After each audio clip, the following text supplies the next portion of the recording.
মুখ্যমন্ত্রীকে প্রশ্ন করে না। মুখ্যমন্ত্রী তার নিজের ভাষণ শোনার জন্য হয়েছে। এই শীতকালীন অধিবেশনে আমরা যদি ওনাকে ট্রেন না পাইয়ে দিই রাজ্যের সরকারকে যে ভারতীয় জনতা পার্টি এবং আমাদের দল এই রাজ্যে তৃণমূলকে উৎখাত করেই আমরা দম নেব, তারপরে সরকার পরিচালনা করব, চিৎকার করে বলছে। তো এই পুলিশ নাকি ওনার পুলিশ? লজ্জা হয় না? টেবিলের তলায় লুকিয়ে থাকে রাফ এন্ড টাফ পুলিশ, অপরাধীদের দেখলে ভেতরে লুকিয়ে পড়ে, দরজার আড়ালে চলে যায়। রাফ এন্ড টাফ পুলিশ হচ্ছে বিরোধীদেরকে পেটানোর জন্য। This program is brought to you by Dear Saপ্তাহিक लॉटरी केवल 100 रुपयामा अनि जित्नुहोस् पहिलो पुरस्कार 1 करोड रुपैयाँ। Dear साप्ताहिक लॉटरी भाग्य बदलिने बाटो। 2 নম্বর বিষয়, মুখ্যমন্ত্রী বড় বড় কথা বলেন, সংবাদ মাধ্যম প্রচার মাধ্যমে উনি এসে নানা গাজরের টোপ ঝুলিয়ে দিয়ে গেলেন, বোর্ড তার মাথায় অনিত বাবুকে বসানো ইত্যাদি ইত্যাদি। কিন্তু এর আগে যেগুলো ছিল সেগুলো কোথায় গেল? মাটিগাড়া, কাওয়াখালী, গজলডোবা, ডাবগ্রাম, ভুলবাঙিতে জমি হাঙরদের নাকি উনি একেবারে শেষ করে দেবেন। কি করলেন উনি? কোথায় শ্বেতপত্র? দেখা কত সরকারি জমি দখল হয়েছিল, সেগুলো উনি উদ্ধার করেছেন। লজ্জা করে না? নর্দমা দিয়ে যে নোংরা জল বয়, সেই জলের থেকেও আমি বলবো যে নিম্ন মানের ভাষা উনি তো প্রয়োগ করেনি। এবং আমি জানি না এটা কি সিনেমা ছিল, ব্লাক মাস্টার নাকি, the greatest black master of our state হচ্ছে রাজ্যের মাননীয় মুখ্যমন্ত্রী। একটা শব্দ নেই গজলডোবা নিয়ে, একটা শব্দ নেই মাটিগাড়া কাওয়াখালী নিয়ে, একটা শব্দ নেই ডাবগ্রাম ফুলবাড়ি নিয়ে। লজ্জা করে না? রাজ্যের মুখ্যমন্ত্রী বড় বড় ভাষণ দিয়েছিলেন, হকার উচ্ছেদ থেকে জমি, সরকারি জমি দখল করার, একটারও উত্তর আমরা পেলাম না। আমরা উত্তর পেলাম না। আপনারা জানেন 2-2.5 কোটি মানুষ আমরা থাকি উত্তরবঙ্গে। আমরা কি ফেলনা নাকি? আমরা কি সেকেন্ড ক্লাস সিটিজেন? যে আমাদের সেই সারা 8টা জেলার, আমাদের এই 8টা জেলার 2-2.5 কোটি মানুষ, একটা নিউরো সার্জন পর্যন্ত নেই। আমি জানি না সাংবাদিক বন্ধুরা ওনার কাছে প্রশ্ন করেন না কেন, কেন করেন না? আমি আপনাদেরকে বলছি, ইচ্ছা করে নিউরো সার্জন আনে না এখানে, যাতে নিউরো পেশেন্টসদেরকে নিয়ে রোগীরা নার্সিং হোমে যায় কিংবা বাইরে যায়। ইচ্ছা করে আনে না।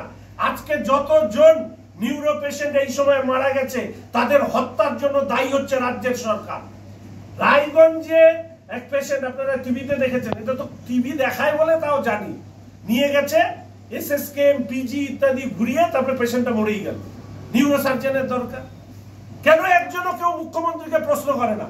মুখ্যমন্ত্রী তার নিজের ভাষণ শোনার জন্য আমরা আসি নাকি? মুখ্যমন্ত্রীকে বলতে হবে যে কেন নিউরো সার্জন নেই? উনি তো স্বাস্থ্যমন্ত্রী। কেন ক্যাথ ল্যাব নেই? কেন আমাদের এখানে বাইপাস সার্জারি হয় না? কেন এনজিওপ্লাস্টি হয় না, এনজিওগ্রাম হয় না? মামার বাড়ির আবদার সেকেন্ড ক্লাস সিটিজেন বানিয়ে রেখে আমাদের উত্তরবঙ্গের মানুষকে বারংবার তাদেরকে নাজোয়াল করার, এখানে নাটক করতে আসা। শীতকালে এসে চা পাতা তোলে, জানেই না যে শীতকালে চা পাতা তোলা বন্ধ থাকে বাগানে।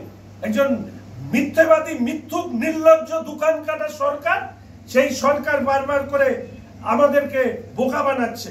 এবং আপনারা জানেন যে ওনার যিনি খুব, আমি দেখলাম খবরের কাগজে পাশেই ছবি থাকে, অলোক চক্রবর্তী, গুলমার টিস্টেতে বলে পানীয় জল দেবে বলে লেবারদেরকে, শ্রমিকদেরকে দিয়ে রিসোর্ট বানিয়েছে।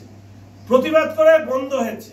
বন্ধ হওয়ার পরে একবার ডিএম বলে, আমি জানি না, আমি যখন পঞ্চায়েত মন্ত্রীকে বলে ইন্সপেকশনে পাঠালাম, তার আগেই রিপোর্ট দিয়ে দিয়েছে সরকার, এখানকার স্থানীয়রা, যে এটা অবৈধ। ওখানে তো বিল্ডিং প্ল্যানের পাও নাই, বানালো কি করে?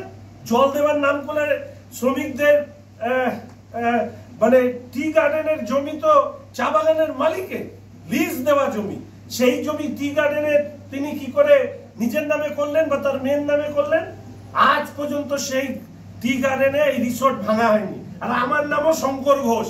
ওই টি গার্ডেনের জমিতে যদি অলোক চক্রবর্তী ভাবেন যে আপনি ওই রিসোর্টে থাকবেন, আপনি ভুল ভাবছেন। আমি ওই রিসোর্ট ভাঙাবো, এবং যদি ওই রিসোর্ট না ভাঙে, আমি টি গার্ডেনে গিয়ে শ্রমিকদেরকে নিয়ে বিদ্রোহ করব। বলবো যে আপনাদের জমির পাট্টা দেয় না, আর তৃণমূলের নেতাকে রিসোর্ট বানানোর জন্য হচ্ছে জমি দেবে টি গার্ডেনের মালিক। মামার বাড়ির আবদার, তারা মজুরি পায় না ঠিক করে, পেনশন পায় না, তাদের ক্ষেত্রে মালিকের দরদ নাই। আর তৃণমূলের চোরচোরটা নেতাদের ক্ষেত্রে তাদের দরদ এই উত্তর আপনি রাজ্যের সরকারের কাছ থেকে বা মমতা ব্যানার্জির কাছ থেকে পাবেন না। আমরা বলেছি এনভায়রনমেন্ট, আজকে পাহাড় ডুয়ার্স, বারবার করে বলছি ধস নামছে, NH10 ভেঙে পড়ছে, আগামী দিনে বড়সড় ভূমিকম্প হতে পারে যদি না এখনই বৃক্ষচ্ছেদ থেকে শুরু করে কনস্ট্রাকশনের উপর কোনো না কোনো প্রতিবন্ধকতা তৈরি বা কোনো রুলস বা রেগুলেশন না তৈরি করা হয়। সেন্ট্রাল গভর্নমেন্ট স্টেট গভর্নমেন্ট মিলে করুক, জোনাল মাস্টার প্ল্যান তৈরি করুক, কোথায় কতটুকু করা যাবে। একটা পাহাড়ের উপরে তার ভার বহন করবার একটা ক্ষমতা থাকবে, সেই ভারের উপরে যদি পাহাড়ে এরকম পরপর করে এই ধরনের কনস্ট্রাকশন হতে শুরু করে পাহাড়ের মাটি আলগা হবে, গাছ সরে যাবে এবং ভয়ঙ্কর বিপর্যয়ের মধ্যে পড়বে। আমি এর আগে আপনারা জানেন যে আমি বন্য আবাসের বিরুদ্ধে মামলা করেছি হাইকোর্টে, এবার আমি মামলা করব বৈকুণ্ঠপুর ফরেস্টকে নিয়ে, আমি এবার মামলা করব SJDA যেই সময় LUCC দেওয়ার কথা না সেই সময় বড় বড় কোম্পানিকে LUCC দিয়ে তারা বিল্ডিং হাঁকাচ্ছে। আমি অলরেডি RTI করেছি, একটারও উত্তর দেয়নি। ওরা যদি ভেবে থাকে যে শঙ্কর সবকিছু দেখে চুপ করে বসে থাকবে তাহলে ওরা ভুল ভাবছে। সবগুলোকে আইনের আদালতে টেনে নিয়ে যাব এবং টেনে নিয়ে আজকে যারা এদেরকে পয়সা দিয়ে যারা ম্যানেজ করে এই সমস্ত করেছে, অফিসার হোক আর নেতা হোক, সবগুলোকে আইনের আওতায় আনবো। তার প্রস্তুতি ইতিমধ্যে নেওয়া হয়েছে। আর এখানে শিলিগুড়ি মিউনিসিপাল কর্পোরেশন অমিত আছে, বিরোধী দলনেতা, আমাকে এসে বলছে যে শঙ্করদা অর্ডার চেঞ্জ করে দিয়েছে। কি অর্ডার? না নদী, শহরে বয়ে চলা নদীর থেকে কতটুকু দূরত্বে কতটা বড় বাড়ি বানাতে পারে তার একটা নির্দিষ্ট নিয়ম ছিল, সেই নিয়ম তুলে দিয়েছে। শুনলাম নাকি কোনো ব্যবসায়িক প্রতিষ্ঠান তারা বড় বাড়ি বানিয়েছে সেইটাকে পাস করানোর জন্য। আপনারা আবার সততার প্রতীকের কথা বলেন, লজ্জা হয় না? হ্যাঁ, আজকে এখানেও এরকম অনেক বাড়ি হয়েছে। আরে একটা রেসিডেন্সিয়াল বাড়ি ছোট খাটো, সেইখানে আপনি গিয়ে আপনি আপনার মতন প্রশ্ন করতে পারেন, কিন্তু কমার্শিয়াল কমপ্লেক্স, বাণিজ্যিক কমপ্লেক্স তৈরি হচ্ছে, কমার্শিয়াল কি বলে মাল্টি বিল্ডিং তৈরি হচ্ছে, আর কত টাকা কামাচ্ছে, যায় না? হ্যাঁ, আজকে এখানেও এরকম অনেক বাড়ি হয়েছে। আরে একটা রেসিডেন্সিয়াল বাড়ি ছোট খাটো, সেইখানে আপনি গিয়ে আপনি আপনার মতন প্রশ্ন করতে পারেন, কিন্তু কমার্শিয়াল কমপ্লেক্স, বাণিজ্যিক কমপ্লেক্স তৈরি হচ্ছে, কমার্শিয়াল কি বলে মাল্টি বিল্ডিং তৈরি হচ্ছে, আর কত টাকা কামাচ্ছে? মেয়র পরিষদ কাউন্সিলররা কত টাকা কামাচ্ছে? যাদের কোনো অর্থ ছিল না আজকে তারা লাখো লাখো কোটি কোটি টাকার মালিক হলো। কোথা থেকে হলো? আমরা কি বুঝি না কিছু? আমি নিজে কাউন্সিলর ছিলাম, MIC ছিলাম, বোর্ড অফ অ্যাডমিনিস্ট্রেটরের মেম্বার ছিলাম। আমরা জানি না? রাজনীতিকে ব্যবসায় পরিণত করা তৃণমূল কংগ্রেস গায়ের জোরে ভোটে জিতছে। আজকে নয় কালকে এই যত সাধারণ মানুষকে ওরা এই টর্চার করছে, নিপীড়ন করছে, সবাইকে নিয়ে এই সরকার এবং এই সরকারের দুর্নীতিগ্রস্ত যারা এই তৃণমূলের নেতা এবং আমলা, এই সবগুলোর বিরুদ্ধে আমরা আবার বলছি বিদ্রোহ হবে, মানুষের বিদ্রোহ, গণবিদ্রোহ হবে। এই জিনিস চলতে পারে না। মুখ্যমন্ত্রীর কাছে আমি আশা করেছিলাম, এর আগে আমি বলেছিলাম যে একবার আপনি বলে যান যে খেলার মাঠে খেলা হবে, কাঞ্চনজঙ্ঘা স্টেডিয়ামের আর কোনো কর্মসূচি, বড় সাংস্কৃতিক কর্মসূচি হবে না। মুখ্যমন্ত্রী উত্তর দেননি। হ্যাঁ, মুখ্যমন্ত্রী ভাবতে পারে যে শঙ্কর বিধায়ক স্কুটি নিয়ে ঘুরে বেড়ায়, আমারও তো অত ক্ষমতা নেই, কিন্তু আমরা তো সাচ্চা দিল মানে হৃদয় থেকে রাজনীতি করি। আপনি কত বড় মাপের নেত্রী বা মুখ্যমন্ত্রী হয়েছেন তাই দেখে আমরা রাজনীতি করি না। আপনি শাসক, শাসকের বিরুদ্ধে বিরোধীদের হয়ে কথা বলার দায়িত্ব। আগে বিধায়ক ছিলাম, এখন অপোজিশন চিফ হয়েছি। এই শীতকালীন অধিবেশনে আমরা যদি ওনাকে ট্রেন না পাইয়ে দিই রাজ্যের সরকারকে যে ভারতীয় জনতা পার্টি এবং আমাদের দল এই রাজ্যে তৃণমূলকে উৎখাত করেই আমরা দম নেব, তারপরে সরকার পরিচালনা করব। ভুল থাকলে মানুষ তার সমালোচনা করবে, ভালো করলে রাখবে, ভালো না করলে বিদায় দেবে। কিন্তু তৃণমূল কংগ্রেস একদিন থাকা মানে এক দশক করে এই রাজ্যের আমাদের ভবিষ্যৎ পিছিয়ে যাওয়া, আমাদের ছেলেমেয়েরা 9-10 পরেই সব বাইরে চলে যাচ্ছে। এটা নির্লজ্জ সরকার। বিরসা মুন্ডা থেকে শুরু করে আমি নর্থ বেঙ্গল মেডিকেল কলেজ হোক, কাওয়াখালী হোক, অলোক চক্রবর্তীর মোহরগা গুলমার টি স্টেট হোক, সব বিষয় নিয়ে বিধানসভার অভ্যন্তরে তুলব এবং শেষ বলবো ইনটেক ওয়াল। এবং অমিত ভালো বলছে, এরপরে কি বলে ট্যাপ ওয়াটারের জলেরও উদ্বোধন করবে মুখ্যমন্ত্রী। সেই ক্ষমতাও মেয়র সাহেবদের নাই যে একটা ইনটেক ওয়ালের উদ্বোধন করাচ্ছে মুখ্যমন্ত্রীকে দিয়ে। 5 নম্বর 4 নম্বর ওয়ার্ড যান, 28 নম্বর ওয়ার্ড যান, 31 নম্বর ওয়ার্ড, দেখবেন ড্রেনের মধ্যে থেকে জল নিচ্ছে মানুষ। লজ্জা হয় না? মিথ্যে কথা বলেন। 15 দিন দেখবো ইনটেক ওয়ালের আসার পরে কি ধরনের জল পড়ছে, তারপরে এই নিয়ে নিশ্চিতভাবে মেয়র সাহেবের দৃষ্টি আকর্ষণ করব, ভালোভাবে করব, নাহলে রাস্তায় আন্দোলনের মধ্যে দিয়ে করব। এইটুকু মূলত আজকে আমার বক্তব্য। আকাশ, বাতাস, পরিবেশ, বায়ু সবই দুর্নীতিতে ভরা। দুর্নীতির দূষণ সর্বত্র ছড়িয়ে আছে। ফলে ট্যাবের দুর্নীতি হওয়াটা তো অস্বাভাবিক কিছু নয়। বরঞ্চ এই প্রশ্ন তো উঠবে যে পোর্টালের মাধ্যমে এই জিনিসটি করা হয়, সেই পোর্টালের সিকিউরিটি সিস্টেম এতটা দুর্বল কি করে যে সেইটাকে ব্যবহার করে ছাত্রদের অ্যাকাউন্টের টাকা, তাদের ডিটেইলস অন্য জায়গায় ট্রান্সফার হচ্ছে। এটা কে জানে যে এই দুর্নীতির গভীরে গিয়ে আরেকটা ওই জ্যোতিপ্রিয় বাবু বা আরেকটা পার্থবাবুর লোকের মতন নাম উঠে আসবে কিনা, এটা কেউ জানে না। কেননা তৃণমূল কংগ্রেসের আমলে আমরা প্রথম দেখলাম যে রাজ্যে সরকার চলছে সেই রাজ্যের মন্ত্রীরা আবার দলে দলে জেলের মধ্যে গিয়ে আশ্রয় নিচ্ছে। ফলে ট্যাব দুর্নীতিতেও তৃণমূলের লোকজন জড়িয়ে নেই, এইটা অন্তত আমি আশা করি না।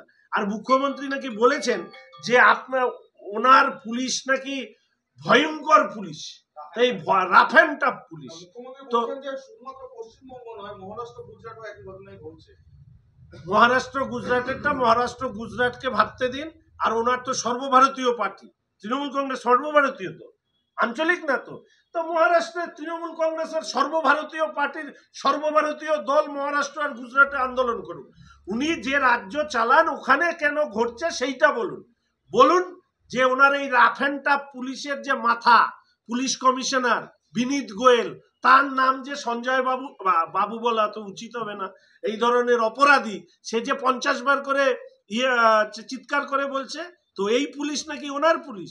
লজ্জা হয় না? টেবিলের তলায় লুকিয়ে থাকে রাফ অ্যান্ড টাফ পুলিশ, অপরাধীদের দেখলে ভেতরে লুকিয়ে পড়ে, দরজার আড়ালে চলে যায়। রাফ অ্যান্ড টাফ পুলিশ হচ্ছে বিরোধীদেরকে পেটানোর জন্য। আর বাদ বাকি সময় এই পুলিশের, সব পুলিশের নয়, জয়রামন সাহেবকে আমরা স্যালুট করি, এরকম অসংখ্য পুলিশ আছে যাদেরকে স্যালুট করি। দুর্ভাগ্যের বিষয়, রাস্তাঘাটে যদি 15টা পুলিশ আমার সাথে কথা বলে একদিনে, 15টার মধ্যে 13টাই বলে কি এই সরকারটা কবে যাবে। তো ফলে সব পুলিশ এক না। পুলিশ হচ্ছে পুলিশের এই বড় বড় মাথাগুলো এদেরকে এইভাবে ব্যবহার করছে। আজ নয় কাল এই বড় মাথাদেরকেও আইনের আওতায় आनते হবে। ঠিক আছে, চল। यति धेरै हेयरफल हुन्छ कि म त दिक्क भइसके। बाथरुम त एन्टी हेयरफलको दोकान नै भइसक्यो, अनि मेरो शिर एन्टी हेयर नै रह्यो। त्यसपछि मेरो फ्रेन्डले मलाई रेकमेन्ड गर्यो सोमानी वेलनेसबाट hair gummy, packed with zinc and biotin from my hair. अब मेरो बाथरुम भयो एम्टी र हेयर हेल्दी। हेयर गमी उपलब्ध छ सोमानी वेलनेसमा, first floor Somani building, New Market, कैंटो। क्या आप विश्वास करेंगे? ब्रांडेड फर्नीचर अब खरीदें, बाद में पेमेंट, बाय नाउ पे लेटर, वो भी नो कॉस्ट EMI पर। साथ ही 55% का धमाकेदार डिस्काउंट। इस फेस्टिव सीजन में अपने मनपसंद या कस्टमाइज्ड फर्नीचर को घर लाएं बिना किसी पेमेंट के। हमारा विशाल शोरूम आपका इंतजार कर रहा है। सिलेक्शन फर्नीचर, आपके घर का सबसे सुंदर हिस्सा, orchid building opposite Vega mall, 3rd mile next to Zudio, below Tata Motors, Siliguri. Call 9735611336। Sorry पापा, मेरा सिलेक्शन नहीं हुआ। इट्स ओके बेटा, चलो दोबारा मेहनत करते हैं। सूर्या है, सुकून है। शादी का हो या प्री वेडिंग शूट, यादों में रंग भरना है जरूर। प्रोडक्ट्स हो या कोई नया ब्रांड, चमक उठेगा सबका नाम। हर वीडियो में मिले सिने मैजिक, हर फ्रेम को बनाए एक। सीड वेब्स पर करो यकीन, हर पल को बनाए हसीन। सोमानी, डिजिविजन एंड प्रोडक्शंस, हर पल हर फ्रेम बस आपके नाम।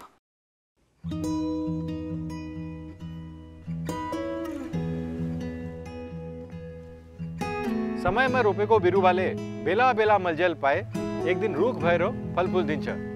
त्यसरी नै एसआईपी में ससानो रकम लगाउनु गर्दै गरी ती रकमहरू भविष्यमा ठूलो रूप लिन सक्छ एवं तपाईले धनवान पनि बनाउन सक्छ।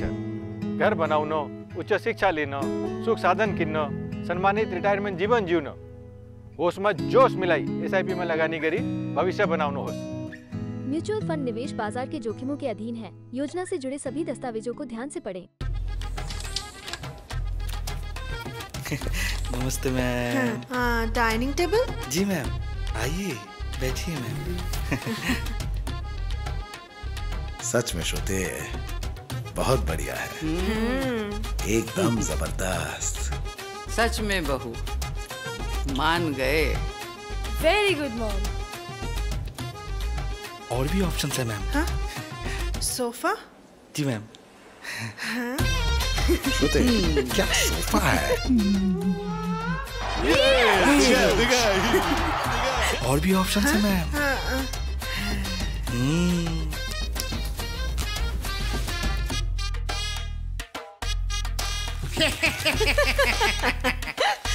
और भी ऑप्शंस अवेलेबल है मैम। हाँ? अभी तो लोन लेना पड़ेगा। वो भी अवेलेबल है, बिल्कुल 0% इंटरेस्ट रेट में। आप बैठकर, लेटकर, गद्दे पे उछलकर हर तरीके से देख सकते हैं। हिमालयन केन फर्नीचर, सारे ऑप्शंस खुले हैं।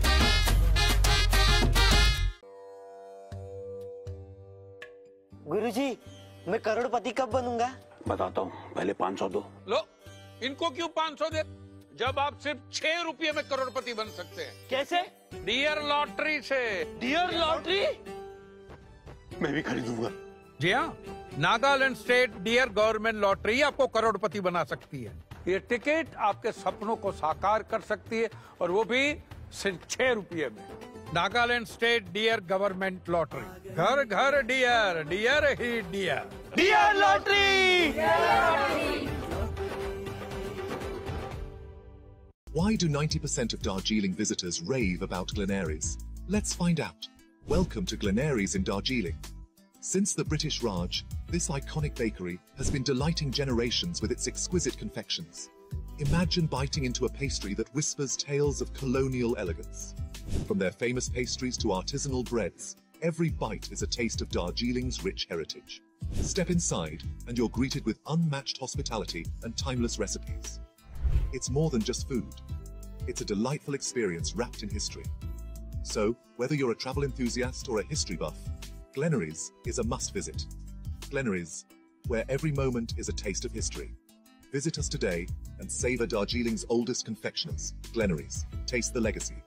Damro Furniture's big festival sale is here. Celebrate this festive season with Damro Furnitures with mega savings on every piece of furniture. So what are you waiting for? Visit your nearest Damro store today or go to www.damroindia.com.